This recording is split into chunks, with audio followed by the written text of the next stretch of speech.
आत्मिक क्रिया जो मैं पढ़ा रहा था बच्चे 12th क्लास का ये 5वां चैप्टर।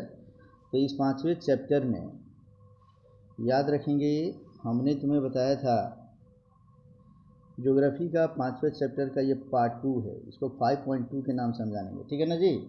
दूसरा पार्ट है, कहता है कि आखेट एवं भोजन संग्रह से क्या समझते हैं। ये प्रश्न नहीं पूछता है, लेकिन इसमें शॉर्ट क्वेश्चन पूछेगा, कभी कभी ये पूछता है आखेट क्या है। तो कहते हैं आखेट एवं भोजन संग्रह प्राचीनतम ज्ञात आर्थिक क्रिया है। याद रखना बच्चे, कहता है कि मानव सभ्यता के आरंभिक युग में, जब मानव सभ्यता की शुरुआत होती है बच्चे, मानव का सबसे पहला रूप क्या था? वानर का रूप था। प्राइमेट नामक बंदर से हम लोग बदलते गए, होमोनाइड में बदले, होमोनिड में बदले, होमो सेपियंस बदले। तो शुरुआती दौर में मानव क्या करता था बच्चे? उसको हम आदिम मानव कहते थे। तो आदिम कालीन मानव ने जब कृषि का विकास नहीं किया था, तब मुख्यतः आखेट एवं भोजन संग्रह पर ही निर्भर रहता था। आखेट का मतलब क्या है बच्चे?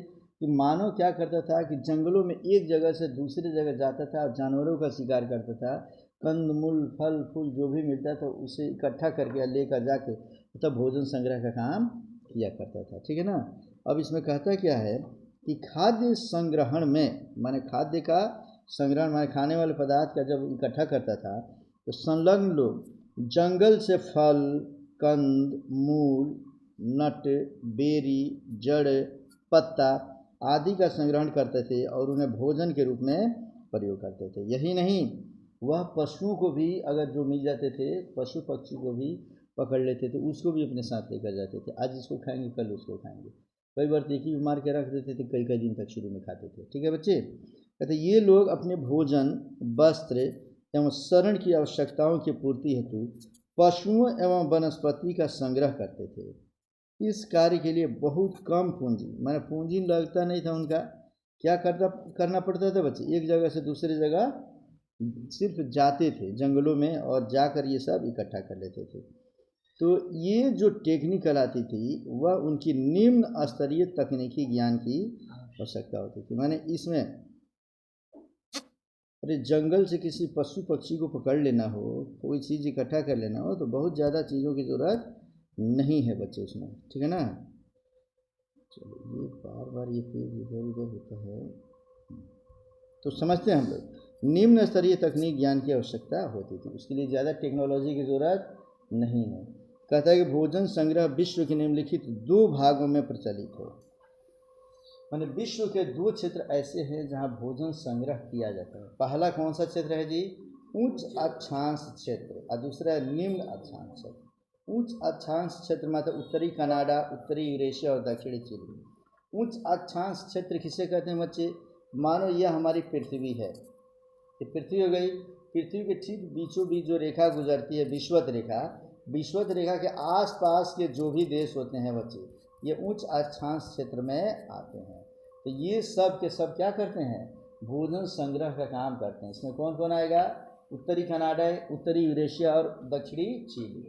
निम्न अक्षांश क्षेत्र जो विषुवत रेखा से दूर का क्षेत्र होता है, उन क्षेत्रों में समझो कि ये काम होता है बच्चे। तो निम्न अक्षांश क्षेत्र में कौन कौन आते हैं? अमेजन बेसिन, उष्णकटिबंधीय अफ्रीका, ऑस्ट्रेलिया और दक्षिण पूर्वी एशिया का आंतरिक क्षेत्र। याद रख लेंगे बच्चे इस दोनों के बारे में। मात्र ये पूछ देता है कि उत्तरी कनाडा, यूरेशिया या किस अक्षांश क्षेत्र में आते हैं, तो क्या बोलेंगे हम लोग? उच्च अक्षांश क्षेत्र। पूछता है कि ऑस्ट्रेलिया किस अक्षांश क्षेत्र में आता है, तो क्या लिखेंगे? निम्न अक्षांश क्षेत्र। ये याद रख लेंगे बस। तो ये खत्म हो गया हमारा बच्चे। अब इसमें नोट करके एक हम लिखवाए हुए हैं, ऊपर करो बच्चे। हाँ, कि च्युइंगम, च्युइंगम कभी खाए हो बच्चे तुम लोग? ये तो खाता ही है, तो सब एकदम दुकानदार भी भेज देते हैं, बच्चों को भी मज़ा आता है कि चलो खा लिए। कई सारे तो क्लास के दुष्ट बच्चे भी होते हैं, लेकर खाते खूब हैं, और फिर देखिएगा कौन मेरा दुश्मन लड़का है, उसी के बेंच पे धीरे से चिपका भी देगा। कई लड़का किसी के पीछे के बाल में धीरे से सटा देगा। ये च्युइंगम है बच्चे। तो जिस च्युइंगम को हम खाते हैं, इस च्युइंगम को चूसने के बाद शेष बचे भाग को चीकल कहते हैं। माने च्युइंगम जब तक हम चूसते हैं तो मीठा लगता है बच्चे, उसमें स्वीट्स वगैरह जो भी होते हैं, और उसके बाद जो हिस्सा उसमें बच जाता है उसको क्या बोलते हैं? चीकल। चीकल जो होता है, माने जो च्युइंगम का जो चीकल होता है, वह जेपोटा नामक वृक्ष के दूध से बनता है। किससे बनता है जी? जेपोटा नामक वृक्ष। कौन सा जी? जेपोटा। अरे पोटा नहीं रे, जेपोटा। हाँ, जेपोटा नामक वृक्ष।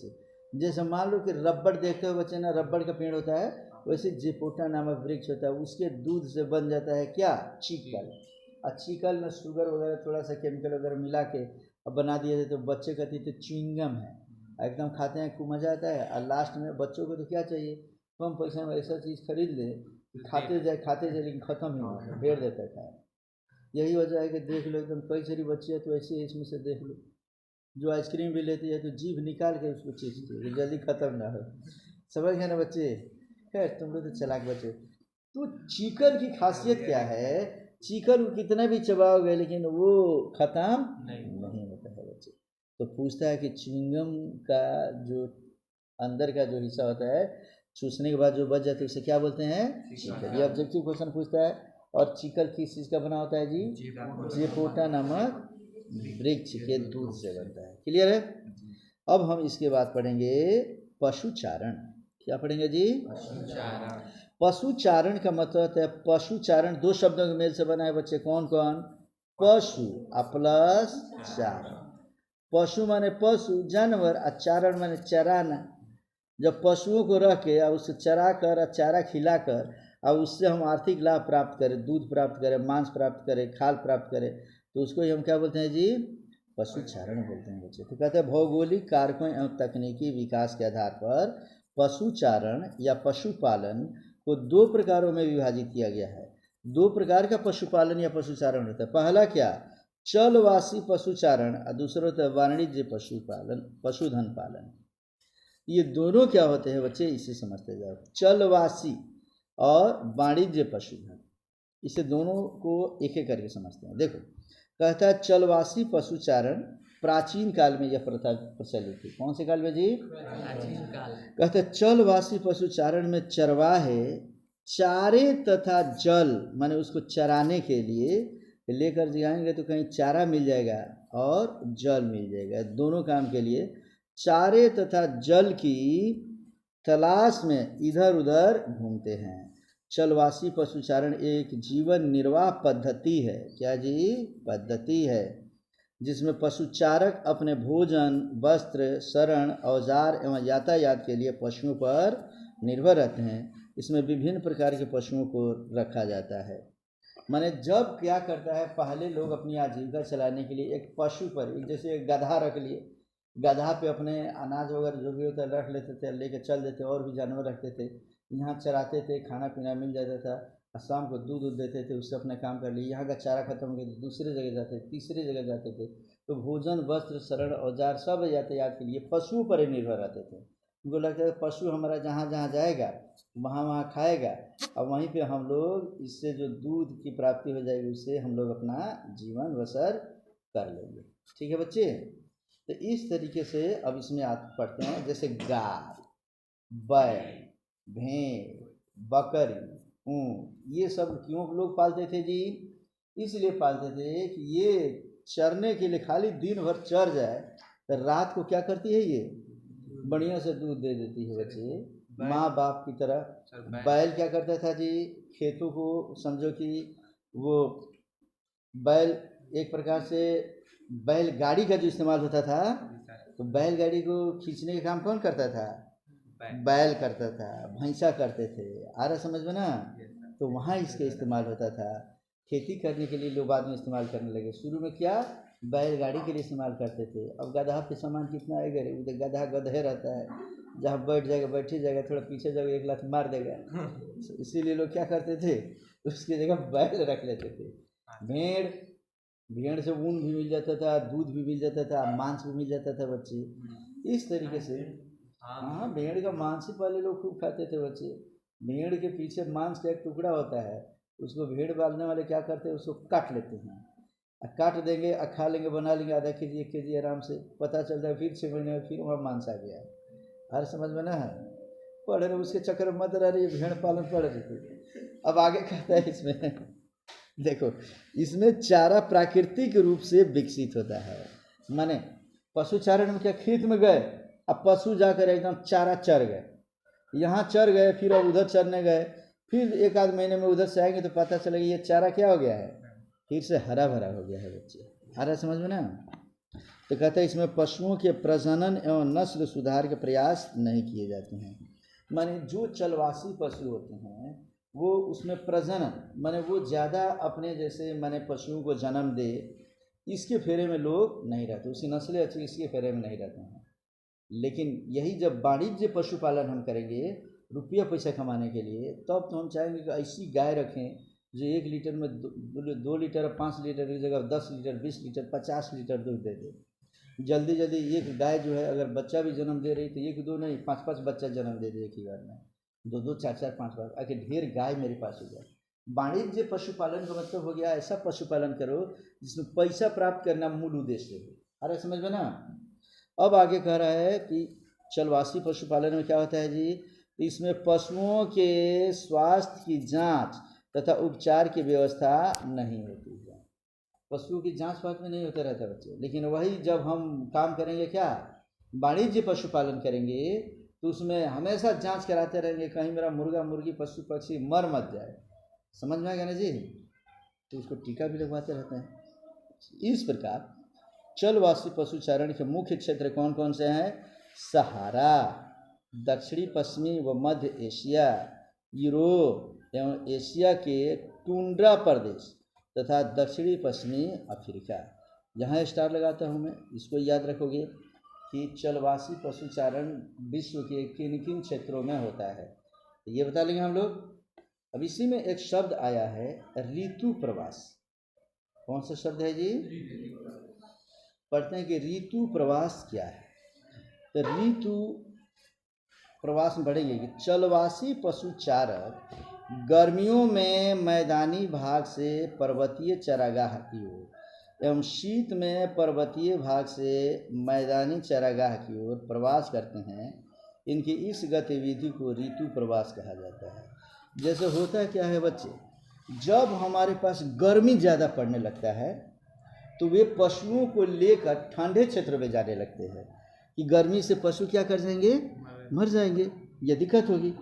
और जब ठंडी आ जाए तो उस समय वहाँ के पशुओं को हटाकर प्रवास करा दिए, एक जगह से दूसरे जगह लेकर चले जाएं। माने गर्मी में गर्म से ठंडे क्षेत्रों की तरफ, और ज़्यादा ठंडी पड़े तो ठंडे क्षेत्र से गर्म क्षेत्रों की तरफ लेकर जो जाते हैं, तो इसे ही हम क्या कहते हैं, ऋतु प्रवास कहते हैं बच्चे। यही वजह है बच्चे, देख लो कि कई सारे आखेटक अभी भी तुम लोगों को यहाँ मिलते रहते हैं। हम लोगों को रोड के किनारे मिलते हैं कि नहीं जी। अब हम इसमें पढ़ेंगे वाणिज्य पशुधन पालन। पहले हम पढ़े थे चलवासी पशुपालन, अब हम पढ़ेंगे वाणिज्य पशुपालन या वाणिज्य पशुधन पालन। समझो, कहते हैं वाणिज्य पशुधन पालन में चारे तथा जल की समुचित व्यवस्था की जाती है तथा चरवाह अस्थायी तौर पर एक ही स्थान पर पशुओं के साथ रहते हैं। देख लो बच्चे, जब चरवाहे हम ऐसा 1 2 नहीं 10 20 30 गाय रख ले, भैंस रख ले, बकरी रख ले या सैकड़ों मुर्गी रख ले और उसके चारे का व्यवस्था एक ही जगह कर दें, कुछ खेत में चारा उपजा दें और उसको देते रहें, उसका चिकित्सा भी कराते रहें और उससे ज़्यादा से ज़्यादा लाभ, दूध भी लेते रहें, मांस भी लेते रहें, मुर्गा मुर्गी है तो अंडे भी लेते रहें, ये सब व्यवस्था अगर कर दे तो उसे ही हम क्या कहते हैं, वाणिज्य पशुधन पालन। समझ में आ रहा है बच्चे। जो व्यक्ति पशुपालन करता है, 1 2 भैंस बकरी गाय रख रहा है, उसको चाहिए कि वाणिज्य पशुधन पालन अगर वो कर ले तो बहुत पैसे कमा लेगा बच्चे। आ रहा है समझ में ना। कहता है कि इसमें आधुनिक पद्धति से पशुपालन किया जाता है। आधुनिक पद्धति से पशुपालन करने का मतलब क्या समझे बच्चे, पशुओं की देख रेख किया जाता है, उससे ज़्यादा उत्पादन की उम्मीद की जाती है, उसकी तबीयत खराब हो जाए तो ठीक से ट्रीटमेंट भी करवाया जाता है। तो कहते हैं इसमें पशुओं को अनुकूल दशाओं के अनुसार रखा जाता है। इसमें पशुओं के लिए चारा फार्म में उगाया जाता है। अनुकूल दशा का मतलब क्या बच्चा, जो लोग भी समझ लो डेयरी फार्म खोल दिए, गाय भैंस रख लिए बच्चे, तो देखते हैं कि गर्मी बहुत ज़्यादा है तो फैन लगा देते हैं, ऊपर पंखा चलाने लगते हैं। कई गाय जो होती है ना पंखे के नीचे रहती है एकदम, तब सांस खींचते रहती है बच्चे, क्योंकि दूध भी उसको ज़्यादा देना होता है। चारागाह अगल बगल में ही चारा का उत्पादन कर दिया जाता है। समझ गया ना। कहता है इस पद्धति में पशुओं के प्रजनन तथा नस्ल सुधार के प्रयास किए जाते हैं। माने ये सोचा जाता है कि अगर अच्छी गाय की हमारी कोई नस्ल है तो उसको हम ऐसे व्यवस्था कर देते हैं बच्चे ताकि वो जल्दी जल्दी हर साल वो बच्चा भी दे। अब बच्चा देगी तो हमारा प्रोडक्शन क्या होगा, बढ़ेगा। एक गाय से हम 2 गाय कर लेंगे, 2 से 4 गाय कर लेंगे, 4 से 8 गाय कर लेंगे। तो इस पर भी ध्यान दिया जाता है। और कहता है कि तथा पशुओं के स्वास्थ्य तथा बीमारियों की रोकथाम तथा उपचार की व्यवस्था की जाती है। ये भी देखा जाता है कि हमारे पशु की अगर तबीयत खराब हो जाती है, अगर पेट झड़ने लगता है बच्चे, तो तुरंत डॉक्टर को बुलाकर, और हम उसका पशु डॉक्टर को बुलाते हैं हम लोग, जानवर के डॉक्टर को, और उसका ट्रीटमेंट भी करवाते हैं। कहता है कि इस व्यवसाय में प्राप्त उत्पादों को वैज्ञानिक ढंग से डिब्बा बंद कर दूसरे देश को निर्यात किया जाता है। अब मान लो हमारी गाय इतनी हम रख लिए, डेयरी फार्म खोल दिया है बच्चे कि 1000 लीटर दूध हो गया, तो 1000 लीटर दूध हम लोग पी जाएंगे ना? नहीं पियेंगे। तो उसको ऐसे डब्बे और पॉकेट का इस्तेमाल करते हैं, उसमें पैक करके और दूसरे जगह भेजना हम लोग शुरू कर। जैसे सुधा का दूध पीते हो तुम लोग, सुधा के साथ और कौन कौन सी कंपनी है रे बताना, 1-2 कंपनी। अमूल का दूध भी पी लेते हैं हम लोग, और ज्ञान का दूध पीता है ये लड़का। ये कौन सा दूध है रे? सर अलग अलग कंपनी हो सकती है बच्चे। तो माने वो दूध हम लोग जो खरीद के पीते हैं, यह वाणिज्य पशुपालन करने वाले लोग से ही प्राप्त होती है बच्चे। तो कहते हैं वाणिज्य पशुधन पालन के प्रमुख क्षेत्र कौन कौन से हैं? तो उत्तरी अमेरिका के प्रेरी घास का मैदान है। पूछता है, स्टार लगाता हूँ मैं तुम्हें, कई बार परीक्षा में पूछा है। प्रेरी किस देश से संबंधित है? क्या ठीक मारेंगे हम लोग? उत्तरी अमेरिका। दक्षिणी अमेरिका का लानोस व पंपास, ट्रिपल स्टार लगाता हूँ। मेरे कई कंपटीशन में सब पूछ चुका है। ये घास के मैदान है बच्चे, ऐसा घास के मैदान वहाँ डेवलप किया गया है ना कि वहाँ के पशुपालन करने वाले लोग उस घास के मैदान में ले जाते हैं, खूब चारा ये चरते हैं पशु, और खूब दूध देते हैं। इतना दूध देते हैं कि विश्व में वहाँ का दूध सप्लाई कर देते हैं सर। तो पंपास और लानोस कहाँ से संबंधित है? दक्षिणी अमेरिका। ट्रिपल स्टार लगा लेना। उसी तरह दक्षिणी अफ्रीका के वेल्ड, ऑस्ट्रेलिया के डाउन्स व न्यूजीलैंड के घास के मैदान कैंटरबरी। न्यूजीलैंड में कौन सा है जी? कैंटरबरी। मैं ट्रिपल नहीं 5 स्टार लगा रहा हूँ, सुन लेना। इतना इम्पोर्टेंट है ये घास का मैदान। कि जिस घास के मैदान में पशु जाते हैं, घास चरते हैं, खाते हैं, पीते हैं, और आकर खूब दूध देते हैं, खूब मांस देते हैं। समझ में आ गया बच्चे? तो इस तरीके से हमारा ये टॉपिक भी समाप्त हो गया बच्चे। अब हम पढ़ेंगे कृषि। इसके बाद क्या पढ़ेंगे बच्चे? तो हमारा एक टॉपिक ख़त्म हो गया, अब हम कृषि पढ़ेंगे। ठीक है बच्चों, मिलते हैं नेक्स्ट वीडियो में फिर।